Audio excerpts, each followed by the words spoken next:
자, 자습서 5-3 단어 눈 들어가도록 할게요. 바로 페이지가 243쪽인데 가운데 보면 제재 속에 있어요. 여기만 좀 읽어보면 되겠어.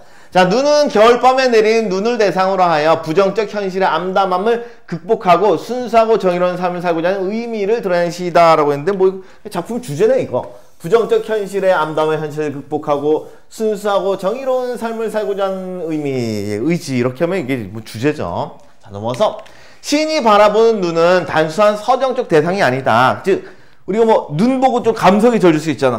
분위기 좋네 뭐 이런 거 있잖아. 근데 그런 대상이 전혀 아니고요. 여기서의 눈은 일상적 현실의 비유라고 할 수 있는 마당에 떨어진 존재이지만 또 새벽이 지나도록 살아있는 강한 생명력을 지닌 존재이다 해서 눈이 갖는 의미, 요거 강한 생명력, 요게 바로 눈의 상적 의미가 되겠어.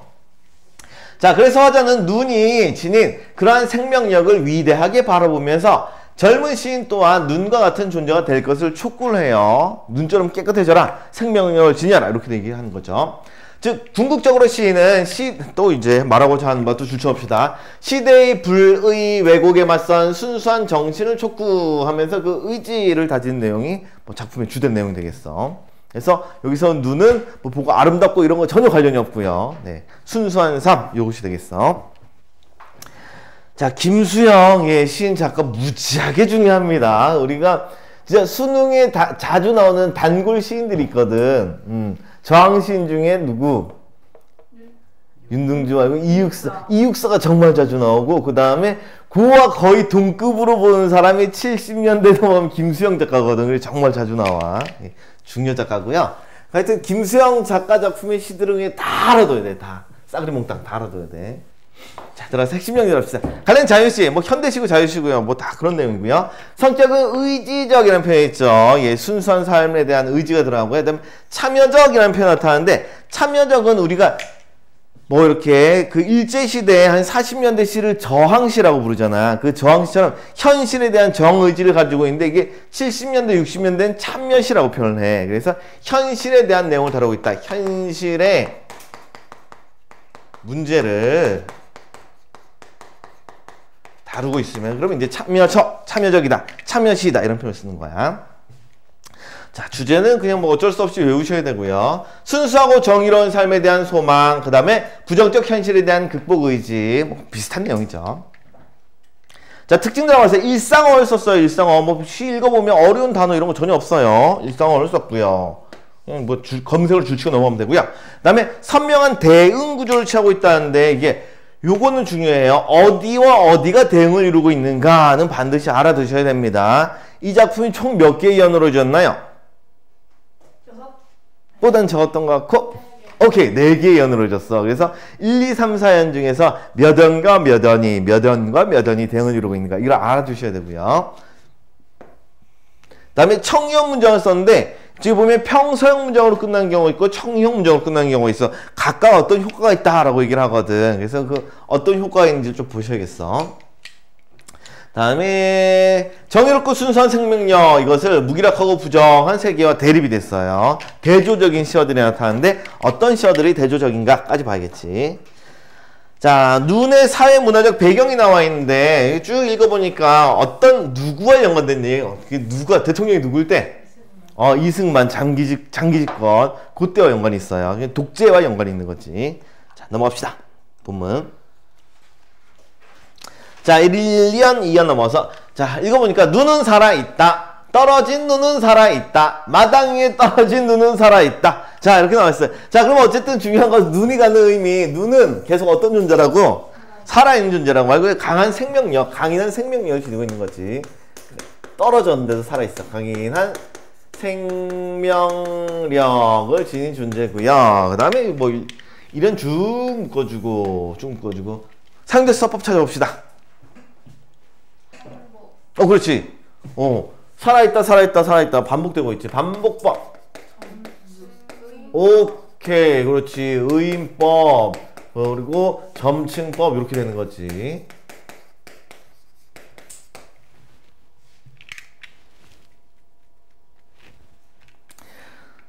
그리고 우리 이거 보니까 끝에 보니까 있다로 끝났잖아. 문장 유형이 무슨 형?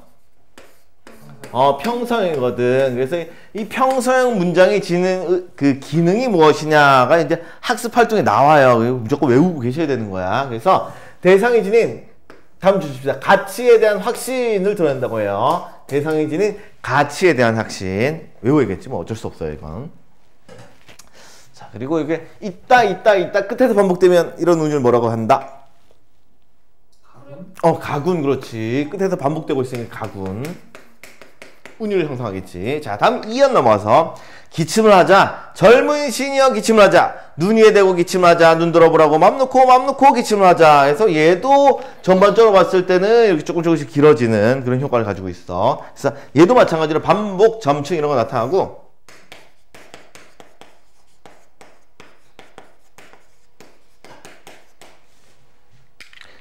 그리고 여기도 보니까 끝난 서술어를 보니까 여기 보니까 하자라고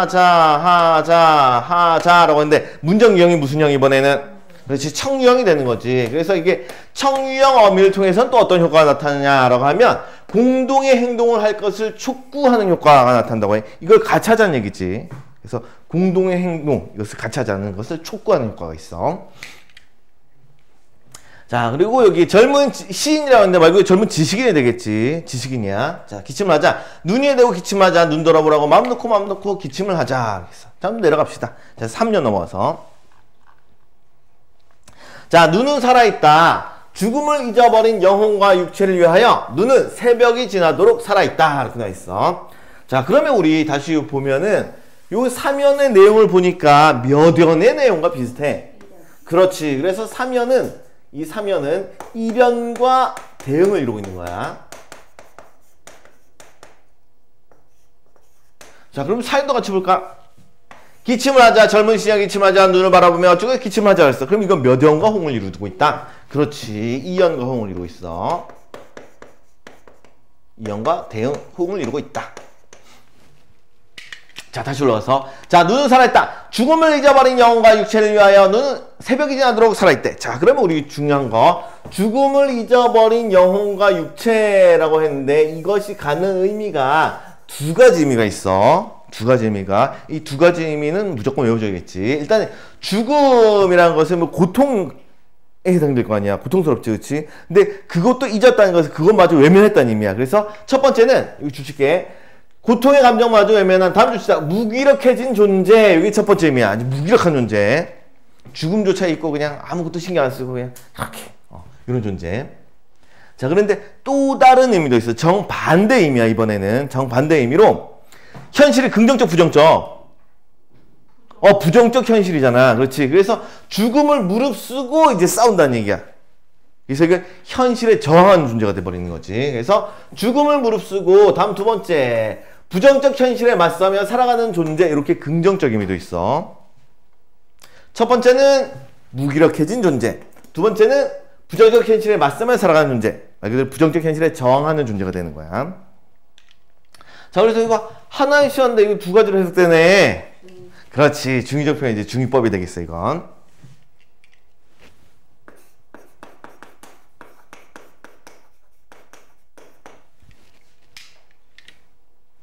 자, 그리고 눈은 새벽이 지나도록 살아있다라고 했는데 왜 새벽이 가는 시간, 새벽, 뭐 눈이 지속적인 생명력을 보여주는 시간이지 살아있어. 그렇지? 생명력을 보여주는 시간이고 요건 중요하지 않고. 자, 그리고 중요한 건 새벽이라는 시간은 밝아 어두워?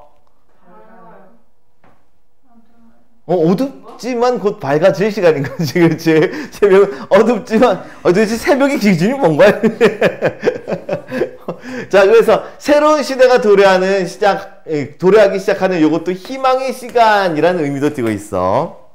그래서 새벽 아니에요? 석양이 비치는 건 오후 저녁 직전이지. 그렇지? 그래서 새벽은 희망의 시간이라는 의미도 띄고 있어. 내려가서 다음 사연. 자, 기침을 하자. 젊은 시인이여 기침을 하자. 눈을 바라보며 밤새도록 고인 가슴의 가래라도 마음껏 뱉자. 라고 했어. 자, 그러면 눈은 색깔이 어떤 색? 하얀색이잖아. 보통 흰색이 상징하는 바는 그렇지, 순수함이 되는 거지. 자, 그럼 여기서 눈이 일단은 위로 잡아 뺄 거야. 위로 적을 거야. 눈이 가는 의미가 순수함이라면, 이것이 순수함이라면 이것과 대조되는 의미일 도 있겠네. 더러운 거. 그렇지, 가래가 되는 거지. 그래서 여기서 가래는 부정적인 것에 해당되고, 우리 마음속에 있던, 우리 안에 있던 가래잖아. 우리 안에 있던 더러운 거. 불순한 것들이지. 그런 삶의 태도를 우리가 뭐라고 표현하는데? 뭐, 현실에, 그냥, 요 현실은 부정적인데 그 부정적 현실에 안주하고 살아가는 삶의 태도. 네 글자로.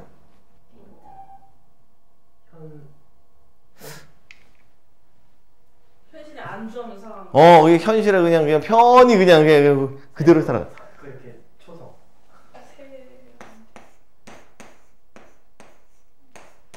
일단 이거. 혹은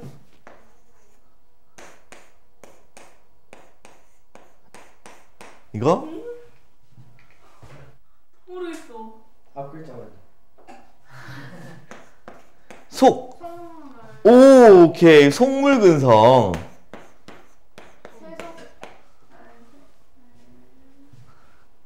저것도 앞 글자만. 그냥 우리 현실에 신경 안 쓰고, 그러니까 현실 문제 신경 안 쓰고, 그냥 돈만 벌고 나만 잘 살면 돼. 이런 사람들이거든. 그런 사람들을 이렇게만도 표현해. 이런 사람들이 우리 주변에 흔히 볼 수 있는 사람들이다. 넘어가자. 소시민성.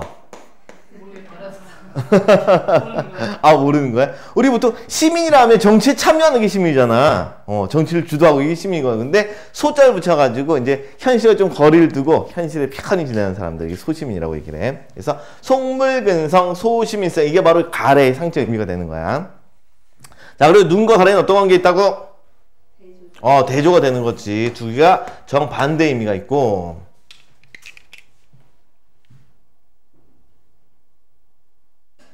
여기까지 정리됐나? 자, 정리됐으면 다음 넘어와서. 자, 아까 죽음을 잊어버린 영혼과 육체를 위해서 눈이 살아있잖아. 그럼 눈이 지는 기능도 있을 거 아니야. 그렇지? 당연히. 다시.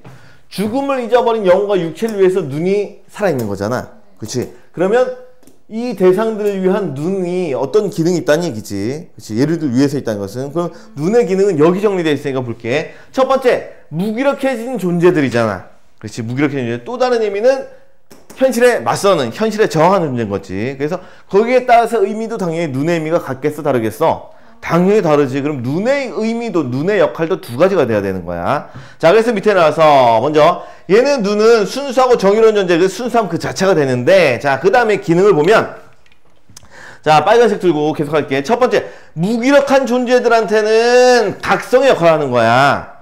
너는 왜 그렇게 무기력해지냐고 했어? 눈은 우리 이렇게 살아있는데 하고, 이 무기력한 존재를 무엇하는 역할? 각성의 역할. 이게 첫 번째 기능이 되는 거야. 무기력해진 존재들한테는 각성. 자, 반면에 부정적 현실에 맞서면서 이렇게 지내는 이 존재들한테 이 순수한 눈이 옆에서 이제 도와주는 역할을 하는 거 아니야. 그래서 그 단어가 좀 어려워.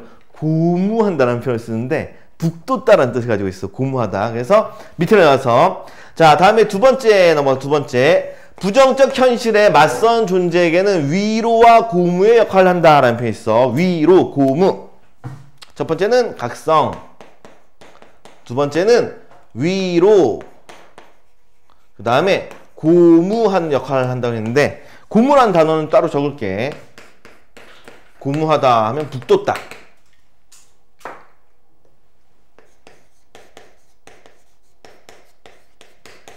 힘을 막 이렇게 실어주는 거지. 이게 북돋는 거야. 근데 얘와 눈의 의미, 역할 두 가지는 꼭 외워주도록 합시다. 자, 넘어가서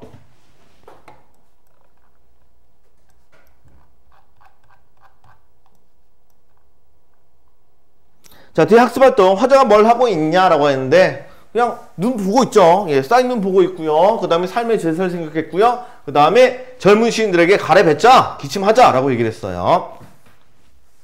자, 다음에 여기 함축적 의미가 나오는데 이건 당연히 외우셔야 되고요. 눈 어떤 존재라고요? 예, 순수한 존재. 그 다음에 강한 생명력을 지니는 존재. 그래서 줄여서 순수한 생명력을 나타내고요. 자, 그리고 우리 기침을 하면 가래를 뱉는 거죠. 네. 그렇죠. 가래는 긍정적, 부정적? 부정적, 그렇죠? 불순물 부정적인 것들 나타냈어요. 그럼 기침을 하면은 이 더러운 게 어떻게 돼? 그게 나오죠. 그럼 내 몸은 어떻게 되는 거야? 깨끗해지는 거죠. 그래서 여기 기침이 갖는 행위는 긍정적인 의미가 되는 거야. 이 불순물 뱉어내는 의미고, 즉 자신을 정화하는 뜻을 가지고 있어. 자기 정화 행위. 이게 바로 기침의 의미가 되는 거지.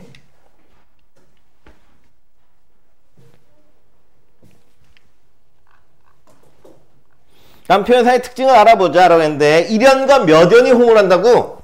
그렇죠. 1, 3연이 대응이 되고요. 2연과 4연이 대응이 되는 거야. 그래서 서로 몇 연과 몇 연이 대응이 되는가 이거 알아두도록 합시다. 참고로 1, 3연은 눈은 살아있다 라는 표현이 반복되고 있고요. 2, 4연은 기침을 하자 라는 표현이 반복이 되고 있는 거지. 자, 다음 오른쪽 위로 넘어가서요. 종결 표현과 효과를 보자라고 했는데 우리 그 반복된 표현이 눈은 살아있다, 기침을 하자가 반복이 됐었거든. 살아있다는 문장 유형이 뭐라고요? 평서형. 그래서 평서형은 그 대상이 지닌 가치에 대한 무엇을 들어야 한다? 그렇죠. 이건 확신. 반면에 하자, 청유형은 공동의 행동을 할 것을 뭐 한다? 촉구한다. 이렇게 확신과 촉구라는 표현 좀 잘 기억해 두도록 합시다. 다음 보기를 참고해요. 이 작품에 담긴 사회 문화적 가치를 알아보세요. 뭐 시대적 상황과 연관돼서 쭉 나와 있어요. 자, 이거 보면 김수영은 시적 언어의 완성에 관심을 기울이는 동시에 라는 것은 시어의 아름다움 이런 거 시적인 거 추구를 했다 안 했다? 당연히 한 거죠. 시인이니까 이런 거 추구를 했어요. 자, 그러면서도 동시에 그 언어의 사회 역사적 의미에도 집중한 시인이다. 즉 한 시어가 갖는 사회적 역사적 의미까지 신경을 썼다는 얘기야. 그는 일상의 언어를 가공 없이 시에 가져오는 것으로 시의 새로움을 모색하였는데, 즉 시어 자체가 특이한 시다, 일상의 시다. 일상의 시, 뭐 기침을 한다던가 가래를 뱉는다던가 눈이라던가 우리가 평소에 쓰고 있는 표현 그대로 썼어요. 그래서 시가 좀 새로운 거지. 자, 그랬는데 이 새로운 시적 언어가 곧 현실을 직시하게 하고 사상과 언론의 자유를 요청하는 데까지 나가게 하는 원동력이 되었다. 눈도 이런 맥락에서 이해할 수 있고요. 작품이 발표된 당시는 6.25 전쟁 중에 대통령을 연임한 이승만이 다시 선거에 나올 수 있도록 초대 대통령에 한해서 연임 횟수를 제한을 없앤다는 내용의 개헌안이 통과가 되고요. 무리한 개헌을 하니까 당연히 좋아해 싫어해 국민들이 싫어하죠. 그래서 국민들의 여론이 나빠지자 반대 세력의 탄압이 가해진 시기였어요. 독재 정권이었던 거지. 그래서 눈에는 이러한 시대적 상황에서 비롯된 시인의 현실 인식, 그 다음에 성찰이 담겨 있는 거예요. 자, 내려가서. 자, 이 작품에서 화자가 바라는 젊은 시인의 모습이라는데, 이 젊은 시인이 우리 아까 전에 죽음을 잊어버린 영혼과 육체 두 가지 의미가 있었지? 네. 어떤 의미가? 그렇지, 무기력해진 존재랑 또 그렇지, 현실에 정하는 존재. 그럼 화자가 바라는 젊은 시인은 그 둘 중에 어떤 모습이 돼야 되는 거야? 그렇지, 정하는 존재가 되는 거죠. 그래서 여기 불의와 타협하지 않고 정의와 순수를 회복하기 위한 행위를 실천하는 사람 말 그대로 현실에 저항하는 사람이 바로 그 의미가 되겠어요. 다음에 당시의 사회 상황과 관련지어 죽음을 잊어버린 영혼과 육체의 의미를 설명하자라. 근데 우리 좀 전에 다 됐지. 무기력해진 존재, 그 다음에 현실에 저항하는 존재 이렇게 됐고요. 자, 거기에 대한 내용이 쭉 나와 있는데 너무 길게 나와 있고 더 복잡하게 나와 있어요. 빠르게 읽어볼게요. 자, 죽음은 고통스러운 일이다. 현실도 그만큼 고통스럽다. 그렇다고 죽음과 현실을 초월할 수 있는 것은 아니다.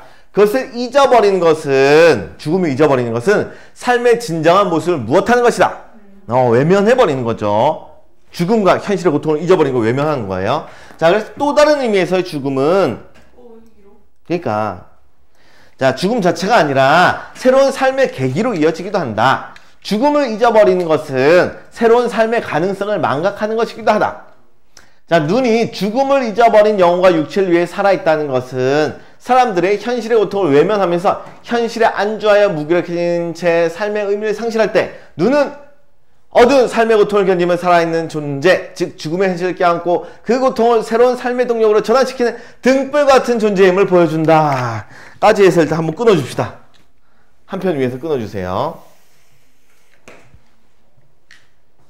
끊으셨나요? 자, 이제 정리 좀 합시다. 예. 아, 왜 이렇게 길게 쓴 거야? 귀찮게. 자, 일단은, 자, 죽음을 잊어버린 영혼과 육체의 첫 번째 의미예요. 죽음을 잊어버린 영혼과 육체. 자, 얘의 첫 번째 의미. 얘들은 현실의 고통을 외면하면서 현실에 안주하고 무기력해진 것이 이게 첫 번째 의미가 되는 거죠.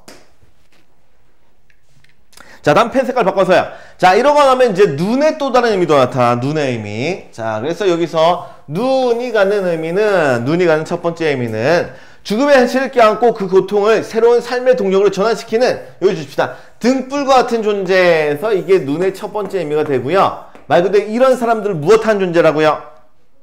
이런 사람들에게 불을 켜한다는 얘기는 이 무기력해진 사람들을 무엇하기 위한 존재? 무엇하는 역할? 위로 말고 일깨워주는, 그렇지. 각성의 역할. 이게 등불과 같은 존재라는 표현이 각성의 역할을 한다는 얘기예요. 그래서 무기력한 사람들을 각성시키는 역할을 하는 게 바로 눈, 이 첫 번째 의미가 됩니다. 왜 이렇게 막 책을 만든 거야? 진짜. 자, 한 편 아래 또 내려갑시다.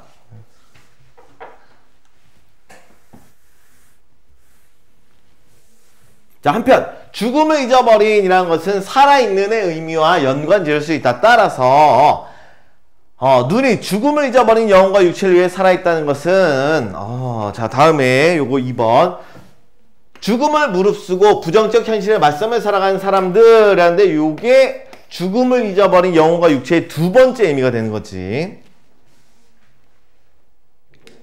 자, 그래서 즉 순수한 생명력을 추구하는 진정으로 살아있는 사람들을 위해 눈이 죽음을 망각하고 초월하여 살아있는 것임을 보여준다. 이렇게 보면 죽음을 잊어버린 영혼과 육체는 삶에 대한 집착, 욕망에서 벗어나, 지금 말 그대로 죽음을 무릅쓰는 거죠. 자, 여기서 벗어나 시대에 맞서는 존재로 해석이 되고요. 이렇게 볼 때 눈은 펜 색깔 바꿔서, 여기서 이 눈은 각성의 계기라기보다, 다음 줄 줍시다. 죽음을 잊어버린 영혼과 육체를 위로하며 북돋는 존재가 바로 눈의 두 번째 의미가 되겠어요. 위로의 존재. 그 다음에 고무의 존재. 우리 아까 전에 북돋다라는 표현을 고무하다는 표현을 썼었죠. 예.